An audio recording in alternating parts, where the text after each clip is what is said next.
नमस्कार दोस्तों। एक बार रॉबर्ट फुल्टन ने भाप से चलने वाली नाव की खोज की। हडसन नदी के किनारे वह अपनी नई खोज का प्रदर्शन कर रहे थे। वहां कुछ शक्की मिजाज लोग भी इसी खोज को देखने के लिए इकट्ठा हो गए और उन्होंने कहा कि यह नाव तो कभी चलेगी ही नहीं। आहिस्ता आहिस्ता वह नाव चल पड़ी और जैसे ही वह नदी में आगे बढ़नी शुरू हुई तो जो कहते थे कि नाव चलेगी ही नहीं, वही लोग चिल्लाने लगे कि अब यह नाव कभी रुकेगी ही नहीं।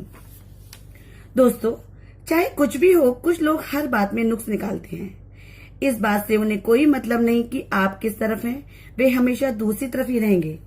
नुक्स निकालने को ही उन्होंने अपना करियर बना लिया है। वे व्यावसायिक आलोचक हैं। वे ऐसे नुक्स निकालते हैं मानो कोई कंपटीशन चल रहा हो, उसमें उन्हें इनाम जीतना है। वे हर एक आदमी में, हर एक हालात में कोई न कोई नुक्स ढूंढ ही निकालेंगे। चलिए दोस्तों, ऐसे ही नुक्स निकालने वाले लोगों के ऊपर मैं आपको एक छोटी सी कहानी सुनाती हूँ।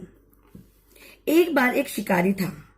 उसने एक चिड़िया मारने वाला कुत्ता खरीदा जो दुनिया में अपनी तरह का अकेला था, क्योंकि वह कुत्ता पानी पर ही चल सकता था। यह करिश्मा देख उसे अपनी आंखों पर यकीन नहीं आया। उसे इस बात की बड़ी खुशी थी कि वह अपने दोस्तों को यह काबिल गौर चीज दिखा पाएगा। शिकारी ने अपने एक दोस्त को बत्तख के शिकार पर बुलाया। कुछ देर बाद उन्होंने कुछ बत्तखों को मार गिराया। शिकारी के कहने पर वह कुत्ता सारे दिन पानी पर दौड़ दौड़कर बत्तखों को लाता रहा। मालिक को अपने आश्चर्यजनक कुत्ते की तारीफ की उम्मीद थी, लेकिन उस दोस्त ने कुछ भी नहीं कहा। जब वे घर वापस लौट रहे थे तो उसने अपने दोस्त से पूछा, क्या तुमने मेरे कुत्ते में कुछ अनोखी बात देखी? दोस्त ने कहा, जरूर, मैंने कुछ अनोखी बात महसूस की। तुम्हारा कुत्ता पानी में तैर नहीं सकता। ऐसे होते हैं दूसरे के काम में नुक्स निकालने वाले। यहां उसे कुत्ते की तारीफ करनी चाहिए थी। उसकी तारीफ करवाने के लिए, तारीफ पाने के लिए ही उसके दोस्त ने उसे शिकार पर बुलाया था, लेकिन उसने क्या किया? उस काम में भी नुक्स निकाल दिया। तो नुक्स निकालने वालों की कोई कमी नहीं है। अब जो लोग हैं नुक्स निकालने वाले, वो घटिया लोग हैं। ऐसे जो घटिया लोग होते हैं वो हमेशा किसी भी व्यक्ति की कहीं पर भी नुक्स निकालने से कभी बाज नहीं आती। एक छोटी सी कहानी और सुनाती हूँ मैं आपको। चील का एक अंडा एक मुर्गी के घोंसले में रखा गया था।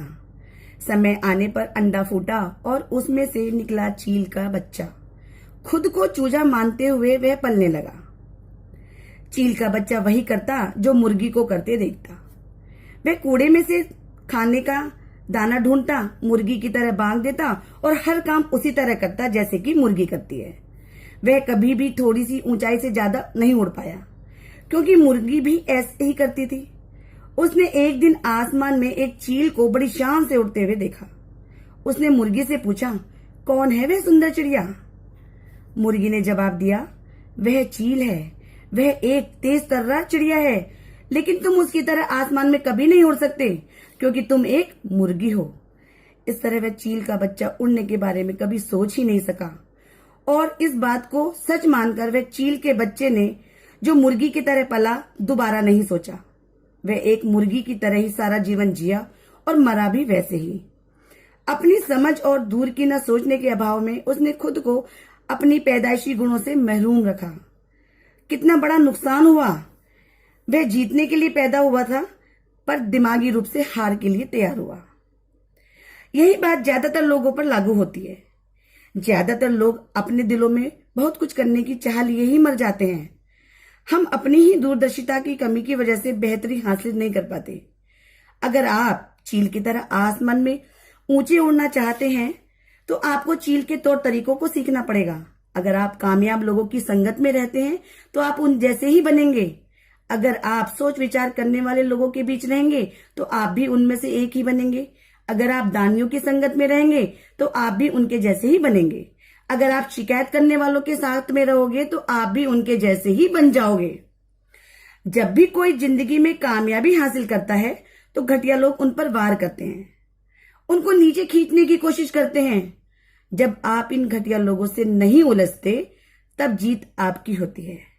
मार्शल आर्ट में भी सिखाया जाता है कि जब कोई आप पर वार करे तब आप उसके वार को रोकने की बजाय वहां से हट जाएं। क्यों? वार को रोकने के लिए ताकत की जरूरत पड़ती है। क्यों न वह ताकत को अच्छे तरीके से इस्तेमाल किए जाए। इसी तरह घटिया लोगों से उलझने के लिए उनके स्तर तक आना पड़ेगा।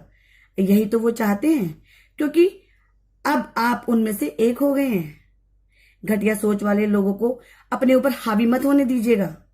याद रखें, एक इंसान का चरित्र सिर्फ इस बात से नहीं जाहिर होता कि वह कैसी संगत में रहता है, बल्कि इस बात से भी कि वह कैसी संगत से दूर रहता है। यही थी मेरी आज छोटी छोटी 2 कहानियां। आपको कैसी लगी? कमेंट्स के माध्यम से मुझे जरूर बताना। धन्यवाद।